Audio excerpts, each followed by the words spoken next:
We're back on 12 News at 5, continuing our coverage of Boomtown as the valley is projected to grow by more than 1 million people over the next few decades. So how are the cities planning on handling all of that growth? Team 12's Michael Doudna went to Scottsdale to see how one of the most expensive cities already plans to grow. What's the right balance when you're trying to grow? I really think that we need a balance. Trying to balance a reputation for glitz and glamour with affordable homes for the people that make it possible. Do we have enough affordable housing in Scottsdale? Of course not. Both Scottsdale Mayor David Ortega and City Councilwoman Tammy Caputi agree that balanced growth is healthy growth. But they also agree Scottsdale has an affordable housing problem. Demand is far exceeding supply. It's an economics problem. See, according to Redfin, the median Scottsdale home sells for $790,000. That's nearly $300,000 more than the median home just 3 years ago. We have no workforce housing right now for our police officers, our firefighters, our healthcare workers. So if the supply is not meeting the current demand, how will cities like Scottsdale balance thousands of more people tipping the scales? We have a plan. This is the general plan. It's very specific. Yeah. Build where it's shown. Now, that plan calls for the City of Scottsdale to grow by around 60,000 people over the next decade plus. But what is often the most affordable housing, apartments, is limited to just 2% of the city's land area. I just say we are Scottsdale.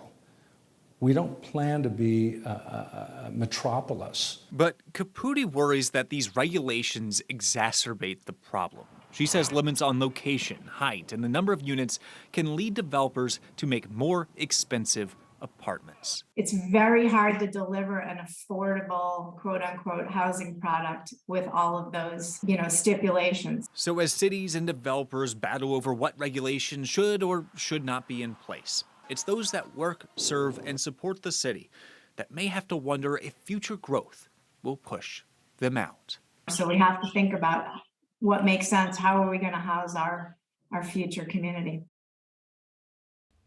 And guys, this is not just a Scottsdale issue. Zoning stories can be complex and hard to fit in just a 2-minute piece. But if we grow as much as projected, the supply of housing in cities, including Scottsdale, may have even more of a demand issue that we've already seen over the past year or so, guys. So, Michael, who's responsible for making sure that affordable housing exists? Well, that really is the question here. If you talk to Mayor Ortega, he says the cities are doing their part. He puts Scottsdale as an example. Well, they gave $15 million budgeted to help affordable projects like this, but how far that goes depends on who you talk to. If you talk to developers, they say they want to do away with a lot of the zoning laws, allow them to build more places, build bigger, and by having more volume, they say that can lower prices.